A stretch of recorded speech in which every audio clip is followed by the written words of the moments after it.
మీ అందమైన ప్రయాణం ప్రారంభించండి. 49 మీ తల్లిదండ్రులు కావాలనే కలలను సాకారం చేయడానికి సహాయపడుతుంది. Hello hello. నవ్య గారండి? అవునండి. ఎవరు? నేను జయానండి. అందమైన జీవితం ప్రోగ్రామ్ నుంచి కాల్ చేస్తున్నాను, సుమన్ టీవీ నుండి. నాతో పాటు సీనియర్ డాక్టర్ కళ్యాణ్ చక్రవర్తి గారు ఉన్నారు. మేడం నమస్తే మేడం. నమస్తే. నమస్తే సార్. నమస్తే అమ్మా. అమ్మా. నవ్య నమస్తే. నవ్య, ఇప్పుడే ఆనంద్తో మాట్లాడామమ్మా. ఆనంద్ తెలుసు కదా మీకు? తెలుసు మేడం. ఆనంద్ నా boy friend madam. Okay, right. ఆనంద్తో మాట్లాడాము. ఒక్కసారి నీతో మాట్లాడాలి, కొన్ని విషయాలు తెలుసుకోవాలి అని చెప్పి డాక్టర్ గారు నేను కలిసి నీకు కాల్ చేశాము. అవునా మేడం? నువ్వు ఫ్రీగా ఉన్నావా? సర్ప్రైజింగ్ ఉంది మీరు నాకు కాల్ చేయడం ఏంటి ఎస్ అని. ఎస్ ఎస్ నువ్వు ఫ్రీగా ఉన్నావా? ఒకసారి మాట్లాడొచ్చా మీతో? తప్పకుండా మేడం. రైట్. చెప్పండి మేడం. ఓకే, కళ్యాణ్ గారు. అమ్మ నవ్య, సార్ నమస్తే. చెప్పండి సార్. నమస్తే అమ్మా. నమస్తే సార్. నమస్తే. ఇప్పుడు అంటే లైన్ లో ఆనంద్ కూడా ఉన్నాడు, కలపమంటావా ఒక్కసారి? ఏమ్మా? దేని గురించి సార్? అమ్మా, దేని ఇప్పుడు గురించి? నీకు తెలియనటువంటి కొత్త విషయం ఏమీ కాదు. నా బాయ్ ఫ్రెండ్ అని నువ్వే అన్నావు. ఇప్పుడు మీరిద్దరు ప్రేమించుకున్నారు, 2 years పాటు చాలా హ్యాపీగా ఉన్నారు, ఒకరినొకరు అర్థం చేసుకున్నారు, ఇద్దరు చక్కటి జంట. ముందుకెళ్ళి పెళ్లి కూడా చేసుకోవాలనుకున్నారు సెటిల్ అయిన తర్వాత. ఈ మధ్యలోనే ఒక 6 నెలలు బట్టి ఒక తెలియనటువంటి ఒక గ్యాప్, 2 నెలలు బొటాబొటిని మాట్లాడి మళ్ళీ 3 నెలల పాటు అసలు కమ్యూనికేషనే లేదు. ఆ అబ్బాయి ఏంటంటే ఇంకో అవును సార్, అవును. మేము అతనికి ఈమెయిల్ చూసి సరైనటువంటి టైంలో ఫోన్ చేయకుండా ఉండుంటే కనుక ఒక 2 days తర్వాత అతను ఆత్మహత్య చేసుకుని అనేటటువంటి ఆలోచనలో కూడా వెళ్ళిపోయాడు ఆ అబ్బాయి. అయ్యో. సో నేను అనేది ఏంటంటే ఈ విధంగా ప్రేమించుకునేటటువంటి వాళ్ళు ఏదో ఒక కారణం వల్ల, చిన్నదవనియండి పెద్దదవనియండి, కలిసి ఉండాలంటే కలిసి ఉండండి, విడిపోవాలనుకుంటే ఒక కారణాన్ని చూపెట్టి విడిపోండి. ఇలాగ గోప్యంగా ఉంచడం వల్ల ఏంటి? ఇలాగే కదా కొన్ని ప్రాణాలు పోయేది. అసలు నువ్వు అంత సైలెన్స్ లో ఉండిపోవడానికి కారణం ఏంటి? నేను ఏం చెప్పుకోవాలి మేడం? ఒక్క నిమిషం లైన్ లో ఆనంద్ కూడా ఉన్నాడు. ఆనంద్, చూడు మరి నవ్య వచ్చింది లైన్ లోకి. నీ ఫోన్ ఎత్తను నవ్య, మా ఫోన్ ఆన్సర్ చేసింది. తన బాధ ఏదో తను చెప్పుకుంటుంది. మాట్లాడు. ఆనంద్ ఎట్లున్నావు?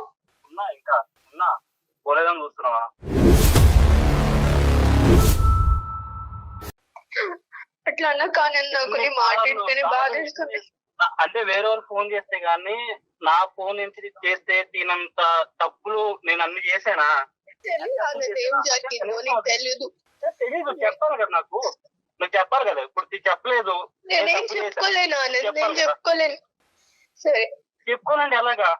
ఎలా చెప్పుకోలేదు? అట్లా కాదు కదమ్మా నవ్య, నీకోసమే వేచి చూస్తున్నాడు కదా అతను. రీజన్ ఏంటి? అతని వైపు తప్పు ఉందా? అసలు నువ్వెందుకు తనతో ఫోన్ మాట్లాడట్లా? మేడం, నేను నా గురించి చెప్పాలంటే మాది ఒక చాలా పువర్ ఫ్యామిలీ మేడం. నాకు చాలా బాధగా ఉంది మేడం, నేను మాట్లాడలేకపోతున్నా. బాధపడకమ్మా. మా అమ్మాయి కూడా ఎంత సఫర్ అవుతుందో అంటే. కాదు నాన్న, ఇప్పుడు నవ్య ప్రతి సమస్యకి సొల్యూషన్ ఉంటదమ్మా. ప్రతి సమస్యకి సొల్యూషన్ ఉంటది. అరే అమ్మ, నీ ఒక 2 రోజులు ఆగుంటే కనుక నువ్వు ఇంతగా ప్రేమించేటటువంటి ఒక అబ్బాయి చనిపోయి ఉండేవాడు. అప్పుడు నాకు ఎన్నో సమస్యలు ఉన్నాయి, ఎన్నో బాధలు ఉన్నాయి అనేటటువంటి నువ్వు ఎప్పటికీ నిన్ను క్షమించుకునేటటువంటి దాని కాదు. ఈ రోజు ఒక బంగారు అవకాశం. ఏదైనా కూడా, ఎలాంటి నిజమైనా కూడా ఈ ప్లాట్ఫామ్ మీద మాట్లాడొచ్చును. కాబట్టి నన్ను ఒక్కసారి నువ్వు ఓదార్చుకుని జరిగినటువంటి సంగతులు ఏంటి, ఏ కారణం చేత ఈ అబ్బాయిని చెప్పకుండా ఇలా దూరం వెళ్ళావు చెప్పు. నేను చెప్పుకోగలుగుతాను సార్. మళ్ళీ ఇప్పుడు అందరూ చూసి మళ్ళీ నన్ను హేళన చేయడం నాకు ఇష్టం లేదు. లేదు నవ్య, అసలు అది ఎప్పటికీ జరగదమ్మా. మన అందమైన జీవితం అనే ఈ ప్రోగ్రాం ద్వారా ఎప్పటికీ మీరు ఎవరు ఏంటి అనే వివరాలు పూర్తి గోప్యంగా ఉంచుతాం. కేవలం నీ గొంతు మాత్రమే వినిపిస్తోంది, దానికి పూర్తి హామీ నాది. సరే మేడం. ఓకే. నేను ఆనంద్ మీరు అన్నట్టు సార్ 2 years లవ్ చేసుకున్నాము, పెళ్లి చేసుకుందాం అని కూడా అనుకున్నాము. కానీ నా గురించి ఆనంద్కి ఎందుకు మాట్లాడలేదని తెలియదు సార్. ఎందుకంటే నేను ఒక మిడిల్ క్లాస్ కంటే చాలా పువర్ ఫ్యామిలీ సార్ మాది. మా నాన్న క్యాబ్ డ్రైవర్, మేము ముగ్గురం అక్క చెల్లెలం సార్. నేనే పెద్దదాన్ని. నా ఏజ్ 20 years సార్. ఓకే అమ్మా. నా చెల్లెళ్ళు, నా తల్లిదండ్రులకి అంత పువర్ ఫ్యామిలీ సార్. ఊరికే పూటకి గడిచిన అన్నంతోనే మేము బతుకుతున్నాం సార్, రోజువారీ డబ్బులతోని. ఒక రోజు ఏమైందంటే మా నాన్న ఇంకా మా మమ్మీ వాళ్ళు ఫంక్షన్ కి వెళ్ళి రిటర్న్ అవుతుంటే ఒక యాక్సిడెంట్ లో చనిపోయాడు సార్ మా నాన్న. ఓ నేను చాలా ఎమోషనల్ అవుతాను సార్ ఈ విషయంలో. అయ్యో అయ్యో ఆయన చనిపోయిండు. మా అమ్మకి కూడా మేజర్ యాక్సిడెంట్ అయింది సార్. తన హెల్త్ కండిషన్ అస్సలు బాగాలేదు ఇప్పుడు. ఓ తను మొత్తం తన హెల్త్ కండిషన్ ఏం బాగాలేదు, మొత్తం మేమే చూసుకుంటున్నాం సార్. మా నాన్నకు ఒక బెస్ట్ ఫ్రెండ్ ఉన్నాడు సార్ చిన్నప్పటి నుంచి. చెప్పమ్మా చెప్పు. నవ్య ప్లీజ్ ఏడవకుండా చెప్పు ప్లీజ్, నాకు వల్ల అవట్లే నువ్వు ఏడుస్తుంటే ఇక్కడ. బాధపడకమ్మా నవ్య, నాకు బాధపడక. ఏడుపు ఆగట్లేదా ఆనంద్? ఏడుపు ఆగట్లేదురా. నేను నీకు తెలుసు కదా నేను ఎంత ఎమోషనల్ లో. నా బాధని ఇప్పుడన్నా చెప్పుకునే అవకాశం వచ్చింది కాబట్టి నేను చెప్పుకుంటున్నాను. నీకు చెప్పమ్మా. తెలియాలి నేను ఏదో మోసం చేసి వెళ్ళిపోతున్నాను అన్నట్టుంది. ఎగ్జాక్ట్లీ అదే తెలియాలి. మోసం నువ్వు చేసావని లేదు, నేనేం ఏదో మోసం చేసినట్టు అయింది నాకు. తన మాటకి తను చెప్పనియండి, తన బాధ తను చెప్పుకోనియండి. చెప్పుమా. మా నాన్నకి చిన్నప్పటి నుంచి ఒక బెస్ట్ ఫ్రెండ్ ఉన్నాడు సార్. ఆయన పేరు శ్రీనివాస్ అన్నమాట. అదే ఆనంద్ వాళ్ళ ఫాదర్ ఇప్పుడు. ఓకే సో ఆయన మా చాలా చిన్నప్పటి నుంచి మమ్మల్ని చూసుకుంటూ మొదటి నుంచి ఆయనకి బాగా తెలుసు సార్ మేము. ఓకే సో మా పరిస్థితి చూసి ఎలానో మా నాన్న ఎప్పుడు చెప్తుండే, అరే నువ్వే చూసుకోవాలిరా నా ఫ్యామిలీని, నా కుటుంబాన్ని, నా పిల్లల్ని నీ చేతుల్లోనే పెడుతున్నాను అని. ముందు నుంచే వాళ్ళు బాగా నాకేమన్నా అవుతే నువ్వే దిక్కు, నువ్వే పెద్ద దిక్కు అని కూడా ఎప్పుడు వాళ్ళ మధ్యన సంభాషణ ఉండేది. సో ఈ విధంగా మా నాన్న చనిపోయినప్పుడు ఆయన మమ్మల్ని దగ్గరికి తీశారు సార్. ఆనంద్ వాళ్ళ ఫ్యామిలీని. ఆనంద్ కి మదర్ లేరు, తండ్రి ఒక్కడే. నన్ను బాగా చూసుకున్నాడు సార్. నన్ను నేను పెద్ద చెల్లిని కాబట్టి నాకు మంచి చదివించి ఉద్యోగం తెప్పిస్తే తర్వాత మా చెల్లెలకి నేను ఉపయోగపడతాను కదా సార్. మా ఫ్యామిలీకి సపోర్ట్ గా ఉంటాను కదా. సో వాళ్ళ ఇంటికి తీసుకెళ్లి మంచిగా నవ్య, ఇప్పుడు నువ్వు ఒక్కదానివి వీళ్ళింట్లో ఉన్నావు, చెల్లెళ్ళిద్దరు అమ్మని చూసుకుంటూ మీ ఇంట్లోనే ఉండిపోయారు అంతేనా? అవును అవును మేడం. అమ్మకి ఆరోగ్యం బాగుంటుంది కదా. సాయం కూడా చేస్తున్నాడు. చెప్పమ్మా. నేను వాళ్ళ ఇంట్లోకి వెళ్ళి చదువుకొని వాళ్ళ ఇంట్లో మంచి ఉద్యోగం కూడా తెచ్చుకున్నాను సార్. అయితే ఆ పరిచయమే నాకు ఆనంద్ పరిచయం అయ్యాడు. ఆనంద్ చాలా మంచోడు సార్. నన్ను ఒక తండ్రి లేని కూతురు కంటే తండ్రిలాగే బాగా చూసుకుంటాడు. ఒక తల్లి తండ్రి లాగే అట్టి A to Z అతనే చూసుకుంటాడు మేడం. ఓకే. సో ఒకసారి ఏమైందంటే అనుకోకుండా నాకు ఒక్కొక్కసారి హెడేక్, స్టమక్ పెయిన్ వస్తున్నప్పుడు వీక్నెస్ అనిపించేది మేడం. బాడీ అంతా వీక్ గా ఉన్నప్పుడు పడుకునేదాన్ని, కాలేజ్ కూడా వెళ్ళకుండా. సో అలాంటి టైంలో వీక్ ఉన్నప్పుడు నాకు మెడిసిన్స్ అవన్నీ తెచ్చి అంకుల్ బాగా చూసుకున్నారు. అలా 2-3 సార్లు జరిగినాయి అలాగా. సో టైం అయిపోయింది. ఒకసారి ఏమైందంటే మేడం, నాకు బాగా సివియర్ గా హెడేక్ ఇంకా స్టమక్ పెయిన్ ఉన్నప్పుడు ఒక మెడిసిన్ ఇచ్చారు మేడం. నాకు తెలియలేదు ఏమైందో. నాకు తెలియకుండానే నాకు నీరసం అయిపోయి నేను అలానే పడుకుంటున్నాను మేడం. అప్పుడు ఆనంద్ కూడా లేడు మేడం నాకు తోడుగా. అలాంటి టైంలో నాకు తెలియకుండానే ఆ శ్రీనివాస్ అంకుల్, ఆ అంకుల్ అని కూడా పిలవాలనిపించట్లేదు. నాకు ఒక రాక్షసుడు అని చెప్పాలి నేను.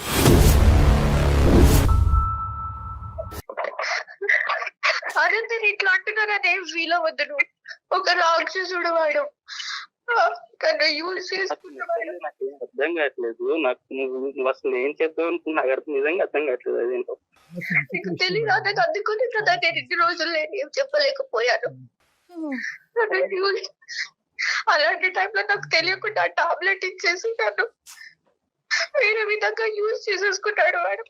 తర్వాత ఆ వీడియోలు, ఆ ఫోటోలు అవి యూజ్ చేసుకున్నవన్నీ తన దగ్గర పెట్టుకొని బ్లాక్ మెయిల్ చేస్తున్నాడు మేడం. బ్లాక్ మెయిల్ ఏం మాట్లాడుతున్నావు నవ్య? నాకేం అర్థం కావట్లేదు నవ్య. నీకు తెలియదు నీకు జరిగింది ఇది. అందుకోసమే నేను ఏ విధంగా నీకు నా ముఖం చూపించాను మీ ఫాదర్ చేసిన పనికి. నాకు అవ్వట్లేదు, నా వల్ల అవుతుంది కదమ్మా. అమ్మ ఇప్పుడు నీది ఎంత డిఫికల్ట్ సిచ్యువేషన్, నీకంటే ఆనంద్ ఇప్పుడు ఇంకా పెద్ద డిఫికల్ట్ సిచ్యువేషన్. నువ్వు తెలిసినటువంటి నిజాన్ని కడుపులో పెట్టుకుని ప్రేమికుడిని దూరం చేసుకుని ఇప్పుడు వరకు ఉన్నావు. ఒక కన్న తండ్రి ఈ విధంగా తను ప్రేమించినటువంటి అమ్మాయిని ఈ విధంగా, అంటే ఆఫ్ కోర్స్ మీ ఇద్దరి మధ్యన ప్రేమ మీ నాన్నగారికి తెలియదని కూడా అన్నాడు అబ్బాయి. తెలిసినా తెలియకపోయినా కూడా కన్న తండ్రి గురించి, తల్లి చనిపోయిన తర్వాత అతని తల్లి కూడా చనిపోయి 6 సంవత్సరాలు అయింది. ఏ కొడుకు మాత్రం ఇలాంటి వినాలనుకుంటాడు? ఆ అబ్బాయి పరిస్థితి ఇంకా ఘోరంగా. నీదేం తక్కువ చేయట్లే కానీ ఆ అబ్బాయిది కూడా ఇది. అంటే ఈ ఫోటోలు వీడియోలు ఎందుకమ్మా తీసుకున్నాడు? అంటే దాని ద్వారా ఏమన్నా నన్ను బెదిరిస్తున్నాడు సార్. నన్ను బెదిరించి మీకు ఇప్పటి వరకు నీకు సహాయం చేశాను కదా ఫైనాన్షియల్ గా, నన్ను బెదిరించాడు సార్. బెదిరిస్తూనే ఉన్నాడు సార్. నేను ఏం చేయాలో తెలియదు వచ్చేసాను సార్.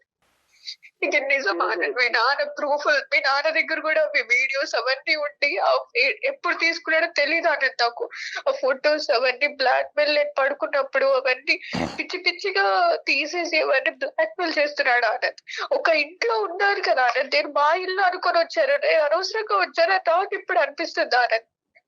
ఒక ఫాదర్ లాగా నన్ను కేర్ చేసుకుంటే ఈ విధంగా అతను ఇట్లా చేస్తాడని అసలు ఊహించలేదు ఆనంద్. మీ నాన్నగారు మీ అమ్మగారు చనిపోయిన తర్వాత లేదంటే చనిపోయక ముందు ఎటువంటి కార్యక్రమాలు ఎన్ని నడిపించారో మనకు తెలియదు. ఎందుకంటే ఇది కుర్రకారు కూడా చేయనటువంటి ఇవన్నీ ఇది ఇంత భయంకరంగా అతను ఈ విధంగా మత్తు పదార్థాలు ఇచ్చి ఒక ఆడపిల్లని, ఆ కూతురు వయసున్న ఆడపిల్లల్ని ఈ విధంగా శారీరకంగా వాడుకోవటమే కాకుండా ముందస్తు చర్యగా వీడియోల కింద మార్చుకుని, ఫోటోల కింద మార్చుకుని ఆ అమ్మాయిని బ్లాక్ మెయిల్ చేసుకుని ఎవరికి చెప్పకుండా చూసుకుంటూ ఆ కార్యక్రమాన్ని ఇలా జీవితాంతం నడిపిద్దాం అనుకుంటున్నాడంటే కనుక అతనిలో చాలా క్రిమినల్ మెంటాలిటీ ఉంది. అన్ఫార్చునేట్లీ మీ నాన్నగారి గురించి ఇలా మాట్లాడవలసి వస్తుంది. నీకు ఎంత బాధ ఉందో నాకు అర్థం అవుతుంది. కానీ నిజాలు నిజాలే కాబట్టి సార్ నేను చిన్నప్పటి నుంచి చూస్తున్నాను సార్ ఆయన్ని. నాకు ఏ రోజు ఆయన మెంటాలిటీ ఎలా ఉంటుందా నేను ఎప్పుడు అనుకోలేదు, అంటే థింక్ చేయలేదు. ఆ విషయం రాదు, ఎందుకంటే ఆ పర్సనల్ చూసుకుంటారు. బయటికి వెళ్ళిన ఆయన పేరు గాని లేదా ఇంట్లో ఉన్న మమ్మల్ని చూసుకుంటాం గాని బాగానే చూసుకున్నారు సార్. అసలు అంటే నిజంగా నాకు ఈ మాటలు ఏంటంటే నిజంగా నాకు ఎలా అనిపిస్తుంది అంటే నిజంగా తీసుకోలేకపోతున్నా, ఎటు తీసుకోవాలో కూడా నాకు అర్థం కావట్లేదు. అదే మాకు కూడా నమ్మకం కానటువంటి అంశాలు ఆనంద్. కానీ ఈ రోజు ఆ అమ్మాయి నీ దగ్గర నుంచి దూరం అవడానికి ఏ కారణమైనా చెప్పి దూరం అవ్వచ్చు. మీ నాన్నని చెడ్డ చేసి ఇంత భయంకరమైనటువంటి అంశం చెప్పి ఆ అమ్మాయి బయటపడవలసినటువంటి అవసరం లేదు. సో అది ఒకటి.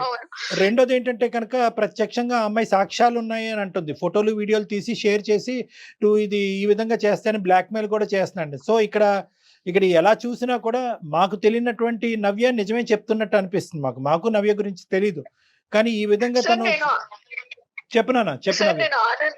సార్ నేను ఆనందని నా ఒక హస్బెండ్ లాగే అనుకున్నాను సార్. మేమిద్దరం అలాగే ఉన్నాం సార్, జెన్యూన్ గా లవ్ చేసుకుని పెళ్లి కూడా చేసుకుందాం అనుకున్నాం సార్. తను కూడా తన వైఫ్ లానే చూసుకున్నాడు సార్ నన్ను కూడా. నేను ఈ విధంగా నేను ఇప్పుడు అబద్ధం చెప్పాల్సిన అవసరం ఏంటి ఆనంద్? అమ్మ ఇప్పుడు వీళ్ళ నాన్న నీతో ఇంకా టచ్ లో ఉన్నాడమ్మా శ్రీనివాస్ గారు. ఇంకా వాళ్ళ నాన్న అంటే ఈ అబ్బాయి కోపం వస్తుందేమో. ఇప్పుడు ఆనంద్ కోపం వస్తుంది నేను వాళ్ళ తండ్రి అని అంటే కనుక. ఇప్పుడు అతను ఇప్పటికీ నీతో కాంటాక్ట్ లో ఉన్నాడమ్మా? లేడు సార్. అప్పుడప్పుడు తన ఒక టైంలో తనకి ఏమవుతుందో ఏమో తెలియదు సార్. అప్పుడప్పుడు వాట్సాప్ లో ఇగో ఫొటోస్ ఇవన్నీ నేను బ్లాక్ మెయిల్ చేస్తాను, మిమ్మల్ని ఇంకా అనాథల్ని చేస్తాను, ఇప్పటి వరకు మిమ్మల్ని చూసాను పోషించాను కదా అని ఇంకా బ్లాక్ మెయిల్ చేస్తాడు.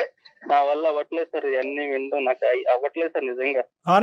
ఆనంద్ నువ్వు గుండె ధైర్యం చేసుకుని నా మాట విను. ఇది నిజాలే కాబట్టి కొద్దిగా విను ఇక్కడ. ఎందుకంటే కనుక రిస్క్ ఉంది ఇక్కడ. ఒకటి నీకు ఫాదర్ అనేటటువంటి సెంటిమెంట్ ఉన్నా కూడా వేరే ఆడపిల్లల జీవితాలకి రిస్క్ ఉంది కాబట్టి. I can understand. నాకు టోటల్ సింపతీస్ నీ వైపు ఉన్నాయి. కానీ మీ నాన్న యొక్క రియాలిటీ తెలియటం ఒక ఎత్తు, ఇంకా ఎంతమంది ఈ విధంగా అతని బారిన పడుతున్నారు అనేది రెండోది. మూడో అంశం ఏంటంటే అదృష్టం కొద్ది ఇద్దరు ఆడపిల్లల్ని అక్కడ, ఇద్దరు చెల్లెల్ని అక్కడ వదిలి ఈ అమ్మాయి ఒక్కతే ఇక్కడికి వచ్చింది. ముగ్గురిని వేసుకుని వస్తే కనుక ముగ్గురు కథ వినే పరిస్థితి వచ్చి ఉండేది ఈ రోజు మనకి. సో ఈ రోజు మీ నాన్న అనేటటువంటి అంశం పక్కన తీసి పెట్టాలి. అతను ఒక క్రూరమైనటువంటి మృగంలా తయారయ్యాడు. ఈ అమ్మాయి చెప్పినటువంటి వాస్తవాలు అయితే. కానీ ఇవి నువ్వు మాకు చెప్పేదానికి ఆనందం దూరం పెట్టడానికి ఏముందమ్మా సంబంధం? నువ్వేం అక్కడ వాలంటరీగా అతని జీవితంలోకి వెళ్ళలేదు, కావాలని చెప్పి నువ్వు అతనితో ఏం తప్పు చేయలేదు. నేనేం వాలంటరీగా వెళ్ళలేదు సార్. కానీ మేమిద్దరం ప్రేమించుకొని ఒక జెన్యూన్ గా ఇంతవరకు నేను ఎప్పుడు ఎవరిని ఇట్లా లవ్ చేయలేదు సార్.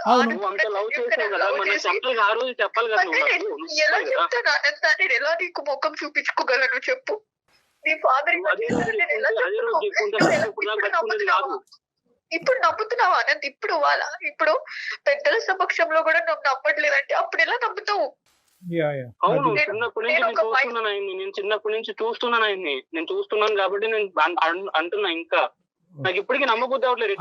ఆనంద్ ఇప్పుడు నాకు అవ్వట్లేదు ఆనంద్ ఆనంద్ తనకు అప్పుడు ఆ టైంలో చెప్పడం చాలా కష్టం, చాలా డెలికేట్ సిచ్యువేషన్. ఎందుకంటే ఎవరైతే క్రిమినల్ తన కళ్ళెదురుగుంటా నిలబడి ఇంకో పక్క నుంచి ఆ క్రిమినల్ యొక్క కొడుకునే పక్కన పెట్టుకుని ఈ సున్నితమైనటువంటి అంశాన్ని ఆ అమ్మాయి పూర్తిగా చెప్పలేకపోవచ్చు.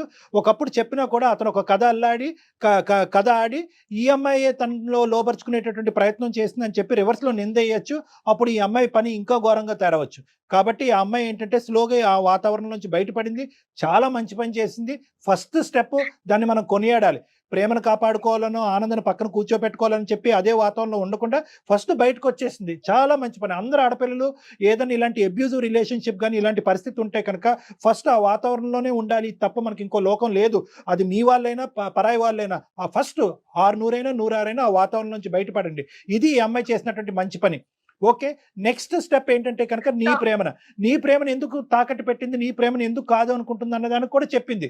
ఎందుకంటే కనుక ఒక సున్నితమైనటువంటి అంశం, ఆ తండ్రి తన్ని ఇలాగ చెడగొట్టేటటువంటి ప్రయత్నం కానీ చెడగొట్టేటటువంటి పరిస్థితిని తీసుకొచ్చినటువంటి వ్యక్తి ఒక కొడుకుతో నేను ఎలా ఉంటాను అంటే దీని అర్థం ఏంటంటే కనుక నీ మీద కోపం కాదు, తనకి నీ మీద కోపం ఉందని అనుకుంటున్నావా? నీ మీద కోపం కాదు. ఇప్పుడు నువ్వు చెప్పాలి నవ్య, ఎందుకు దానికి దీనికి ఎందుకు ముడిపెట్టావు, ఈ అబ్బాయిని ఎందుకు దూరం పెట్టావు? అట్లీస్ట్ ఇప్పటికైనా అబ్బాయికి ఒక క్లారిటీ. నేనైతే ఆనంద్ పెళ్లి చేసుకోలేను సార్. ఆ విధంగా నేను ఒకసారి వాళ్ళ ఎందుకు అదే ఫ్యామిలీ లేదు సార్, నా మనసు ఒప్పుకోవట్లేదు సార్. నేనైతే చేసుకోలేను. ఇప్పటికే మళ్ళీ నన్ను బెదిరించి తర్వాత ఇంకెవరైనా ఫ్యూచర్ చేస్తాను, నా చెల్లెల బతుకులు కూడా ఆగమైపోతాయి. అలా కదమ్మా, అలా కాదు. ఒక క్రిమినల్ కొడుకు అని ఆ క్రిమినల్ మీద ఉన్న కోపం కొడుకు మీద చూపెడుతున్నావా? లేదంటే ఒక మావ స్థానంలో ఉన్నవాడు నిన్ను చెరిచాడు కాబట్టి ఆ బాధని జీర్ణించుకోలేక కొడుకును కూడా వద్దనుకుంటున్నావా? అవును సార్, ఆ బాధ జీర్ణించుకోలేకపోతున్నాను సార్ నేను. ఎలా అవుతుందమ్మా? అది కరెక్ట్ కాదమ్మా. అఫ్ కోర్స్ జరిగినటువంటి సంఘటనలకి టోటల్ గా మా తరపున సానుభూతి ఉంది. ఇది చాలా క్రిమినల్ చర్య, చాలా దారుణమైన చర్య.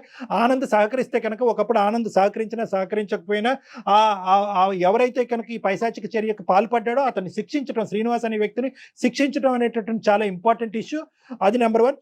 నెంబర్ 2, నేను చెప్పేది ఏంటంటే అసలు దానికి దీనికి ముడిపెట్టకమ్మా, దానికి దీనికి ముడిపెట్టకు. ఇప్పుడు పుణ్యమే కారణంలా ఉంటుంది ఈ అబ్బాయి పరిస్థితి. ఎందుకు నేను ఈ మాట అంటున్నానంటే ఈ రోజు ఆనంద్ యొక్క పరిస్థితి ఎలా ఉంది? సొంత తండ్రి గురించి ఏ కొడుకు ఇలా వినాలి అని అనుకుంటాడు? ఇప్పుడే అతనే చేదరించుకుంటున్నాడు. నువ్వు చెప్పేటటువంటి నిజమైతే కనుక మా నాన్న గురేస్తాను సార్. ఇప్పుడు అతను ఈ విధంగా బ్లాక్ మెయిల్ చేస్తుంటే ఒక తండ్రి స్థానంలో చూసుకొని ఇప్పుడు నేను ఏ ముఖం పెట్టుకొని వాళ్ళ ఇంటికి వెళ్ళాను సార్. ఇప్పుడు ఇప్పుడు అలాంటి వాడు ఉన్నాడు అంటే నేను ఎందుకు ఉండేస్తా? అలాంటి వాడిని ఇప్పుడు అలాంటి వాడు ఉంటే నేను ఎందుకు ఉండేస్తాను అక్కడ? ఇప్పుడు ఈ రోజు ఆనంద్ నీ పక్కన నిలబడటం అనేది నీ సేఫ్టీ అమ్మా. ఒకటి గుర్తు పెట్టుకో, ఆనంద్ నీ పక్కన ఉండటం అనేటటువంటిది సేఫ్టీ. ఎందుకంటే విషయం తెలిసింది కాబట్టి. ఈ విషయం సొంత కొడుకు తెలుసు, నిలదీసేటటువంటి అధికారం ఆనంద్కు ఉంది, శిక్షించేటటువంటి అధికారం ఆనంద్కు ఉంది, పోలీస్ స్టేషన్ కి పంపించేటటువంటి అధికారం ఆనంద్కు ఉంది, అన్ని విధాలుగా ఒక అధికారం ఆనంద్కు ఉంది. కాబట్టి ఆనంద్ నీ పక్కన ఉండటం అనేటటువంటిది బలం. ఏ విధంగా అతని దగ్గర ఈ పనికిరానటువంటి చెత్తకారి ఆధారాలు ఉన్నాయో కూడా అవి అన్ని పిండి తీసుకోవటం, అతను పోలీస్ స్టేషన్ వరకు సాగరంపటం అన్ని కూడా ఆనంద్ చేయగలిగేటటువంటి కెపాసిటీలో ఉన్నాడు. కాబట్టి ఆనంద్ నీ బలం నెంబర్ 1. నెంబర్ 2, నేను ఒక అంశం చెప్తున్నానమ్మా.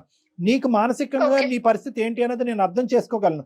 కానీ అన్నిట్లకంటే ఇక్కడ మనం ఏంటంటే ఒక నీకు ఓదార్పు లేదంటే ఒక మంచి అంశం ఏంటో తెలుసా? ఒక చెడు చూసావు, ఒక భయంకరమైనటువంటి అంశం చూసావు, కానీ దాంతో పాటు ఒక స్వచ్ఛమైన ప్రేమను కూడా చూసావు. ఈ రోజుల్లో ఇటువంటి స్వచ్ఛమైనటువంటి ప్రేమను దొరకటం కూడా కష్టం. ఈ రోజు కావాలంటే 1 గంట 2 గంటలో 100 రోజులో ఈ రోజు ఆనంద్ గట్టిగా వాదించతే నిన్నైనా వదులుకోవటానికి రెడీ కానీ మా నాన్న ఇలా అంటే కనుక నేను వదలను, మా తల్లి చనిపోయినటువంటి మా తండ్రి మీద పేలెత్తి ఆధారాలు ఉన్నా లేకపోయినా తండ్రిని వెనకేసుకుని రావచ్చు, కానీ అలా వెనకేసుకుని రాలేదు. ఎప్పుడైతే మేము అతను సముదాయించామో, ఎప్పుడైతే నువ్వు 2 మంచి మాటలు చెప్పావో, మా నాయన నిజంగా ఇలాంటి వాడైతే కనుక అతను నేనే శిక్షిస్తాననే విధంగా నీతో పాటు వచ్చినటువంటి ఈ వ్యక్తికి నీ మీద పూర్తి స్థాయిలో 100% స్వచ్ఛమైనటువంటి ప్రేమ ఉంది. ఇటువంటి సపోర్ట్ నీకు కావాలి. దీన్ని పోగొట్టుకోవద్దు. అది చూపెట్టి నువ్వు దయచేసి దీన్ని పోగొట్టుకోవద్దమ్మా. ఎందుకంటే ఈ రోజు నువ్వు ముందు వచ్చి ఇలాగ గోప్యంగా ఒకటమ్మా, నేను ఇందాక చెప్పాను, ఆడపిల్లలు ఎవరైనా కూడా ఇటువంటి సంక్షోభంలో ఉంటే కనుక బయటకు వచ్చి మాట్లాడండి అని చెప్పాను, బయటకు రండి అని చెప్పాను. బయటకు రావటమే కాకుండా బయటకు వచ్చి మాట్లాడాలి. ఎందుకంటే మీరు ఒక్కలే బాధితులు కాదు, మీతో పాటు ఇలాంటి అమ్మాయిలు ఎంతమంది ఉన్నారో లూప్ లో అనేటువంటిది కూడా ఇంపార్టెంట్. చాలా మంది ఉంటారు సార్ ఇట్లాంటి. ఇంకా నాలాగా ఎంతమంది ఇలా మోసం చేశాడు సార్ ఆ రాక్షసుడే అని చెప్తున్నాడు సార్. మళ్ళీ మీ అమ్మ జాలిపడో అయ్యో ఏదో ఒక మూల నుంచి సహాయం వస్తుందో అని చెప్పి 3 ఆడపిల్లల్ని ఇక్కడ పంపించుంటే ఇంకెంత దయనీయమైనటువంటి పరిస్థితి ఉండేదమ్మా నీకు. అక్కగా నా నువ్వు చెల్లెలు బతుకులు కూడా ఆగమైపోతుంది సార్ అప్పుడు. అంతే అంతే కదమ్మా. సో నేను చెప్పేది ఏంటంటే దానికి ఇక్కడ దీనికి ముడిపెట్టు. ఆనంద్ ఆనంద్ నీ పాత్ర ఏంటమ్మా? నువ్వేం చేయదలుచుకున్నావు చెప్పు. నువ్వు హెల్ప్ చేయాలి ఎక్కువగా. అప్పుడు నీ సహాయ సహకారాలు నవ్యకు అవసరం. నీ ఓదార్పు, నీ ప్రేమ.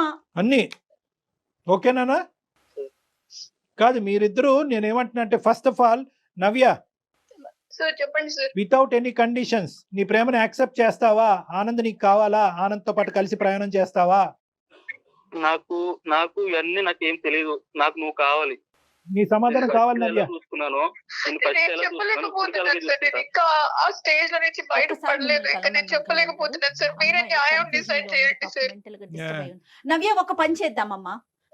నీ సిచ్యువేషన్ నాకు అర్థమవుతోంది. ఒక ఆడపిల్లగా నేను అర్థం చేసుకోగలుగుతున్నాను. కాకపోతే ఒక పని చెయ్యి, ఒక్కసారి డాక్టర్ గారిని కలవండి. మీ ఇద్దరు కూడా ఒక్క హాఫ్ అన్ అవర్ వచ్చి డాక్టర్ గారితో మాట్లాడి వెళ్తే నీ ఆలోచన శైలిలో పూర్తిగా మార్పు వస్తుంది. అంటే ఏం లేదు నవ్య, ఇక్కడ ఒకటే పాయింట్ అమ్మ, నువ్వు నన్ను వచ్చి కలుద్ది కానీ నీకేమైనా డౌట్స్ ఉంటే కూడా నేను క్లారిఫై చేస్తాను, నీకేమైనా మిస్కాన్సెప్షన్స్ ఉన్నా కూడా నేను క్లియర్ చేస్తాను. కానీ ప్రధానమైనటువంటి పాయింట్ ఏంటంటే ఆ అంశానికి నీ ప్రేమని ముడిపెట్టద్దు. ఇక్కడ ఉండే కామనాలిటీ ఏంటంటే కనుక నువ్వు గాఢంగా ప్రేమించినటువంటి అబ్బాయి యొక్క తండ్రి క్రిమినల్, వాడు నీ మీద అఘాయిత్యం చేశాడు. ఇప్పుడు ఇప్పుడు ఏంటంటే కనుక వాడు తండ్రి అన్నట్టుగా నీ సొంత ప్రేమికుడే కట్ చేసేసాడు. సో కట్ చేసేసినప్పుడు నీకు మామ కింద కూడా అవ్వడు. నువ్వు వాళ్ళ ఇంట్లో అడుగు పెట్టవలసినటువంటి అవసరం లేదు. అక్కడ వాళ్ళ కొడుకు దగ్గర నుంచి నీ ప్రేమికుడి దగ్గర నుంచి అక్కడ ఏమి క్షమించేటటువంటి ఆలోచన శైలి లేదు. కాబట్టి మీ ఇద్దరు మానసిక పరిస్థితుల్లోంచి ఆ వ్యక్తిని డిలీట్ అయిపోయినప్పుడు మీ ఇద్దరికి కనిపించవలసిన ఒకే ఒక అంశం ఏంటంటే ఒక క్రిమినల్ మీకు కనిపిస్తున్నాడు.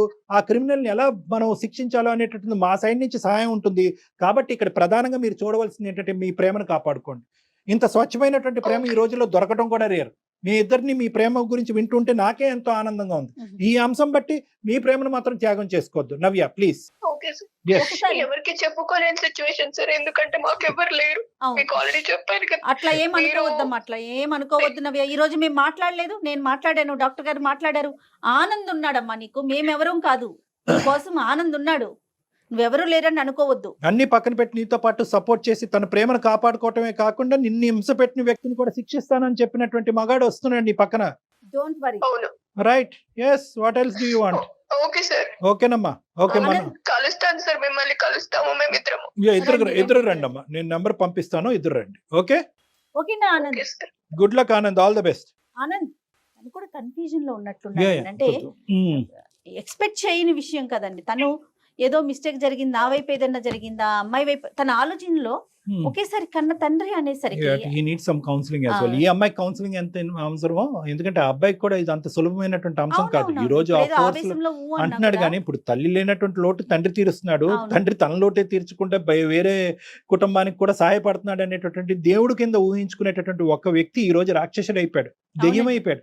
సో ఆ అబ్బాయికి కూడా ఈ అంశం జీర్ణించుకోవడానికి టైం పడుతుంది. కాబట్టి ఎంత వీళ్ళిద్దరు కలిసినా ఏ విధంగా ఉన్న ఫ్యూచర్ ముందు వీళ్ళిద్దరికి అయితే కనుక విడివిడిగా కలిపి కూడా కౌన్సిలింగ్ అనేది చాలా ఇంపార్టెంట్. దానికి నేను రెడీగానే ఉన్నాను. రైట్. అయితే శ్రీనివాస్ లాంటి వాళ్ళు, ఈ నవ్య లాంటి పిల్లల్ని ఇంకా ఎంత మంది పిల్లలతో ఎలాంటి గేమ్స్ ఆడారో ఏమో, కానీ ఆడపిల్లలు బయటకు రావాలి కళ్యాణ్, కొంచెం అన్న ధైర్యం చేసి. అంటే ఇక్కడ ఏంటంటే మేడం, మనం చాలా ఈజీగా చెప్తా ఉంటాము. ఆఫ్ కోర్స్ మన ఆడపిల్లలందరికీ కూడా మనకు ఒక స్థైర్యాన్ని నింపుతాం. ఏంటంటే అతను తండ్రి పాత్రలో వచ్చేసాడు ఎంట్రీ. మీ కుటుంబానికి సహాయపడతాను, మీ చెల్లెలకి సహాయపడతాను, నీ బాగోగులు చూసుకుంటాను, నువ్వు నా ఇంటికి రా అనేటటువంటి విధంగా ఇంటికి తీసుకొచ్చి తలనొప్పుకో కాలు నొప్పుకో ఒక టాబ్లెట్ ఇస్తే మింగకుండా ఏ ఆడపిల్ల ఉంటదండి? సో అమాయకంగా నమ్మటం అదైతే ఉంటుంది. కానీ ఏదేమైనా కూడా ఆడపిల్లలకి మనం తస్మాత్ జాగ్రత్త, ముందు వెనకట్లో చూసుకుని ఏం జరిగినా ఇంట్లో కుటుంబ సభ్యులకైనా కనీసం తల్లికో తండ్రికో తోబుట్టువులకో ఎవరికో ఒకరికి స్నేహితులకో చెప్పాలి. ఇప్పుడు మనం ఫోన్ చేయకపోతే, నేను అనేది ఏంటంటే నవ్యకి మనం కాల్ గనక చేయకపోయినట్లయితే ఇద్దరు ఎవరి దారులు వారి అయిపోయాయి. చనిపోయి ఉండేవాడు ఈ అబ్బాయి సూసైడ్ చేసుకుని చనిపోయి ఉండేవాడు. ఆ బాధ, ఆ వార్త తెలుసుకున్నటువంటి ఈ అమ్మాయి తన ఏదైనా అగాయచకు పాల్పడినా కూడా మనం ఆశ్చర్యపడక్కర్లేదు. రైట్. ఒకసారి కలుస్తారు కళ్యాణ్ గారు, మాట్లాడండి. తప్పకుండా. రైట్ అండి. నమస్తే. నమస్తే జగన్.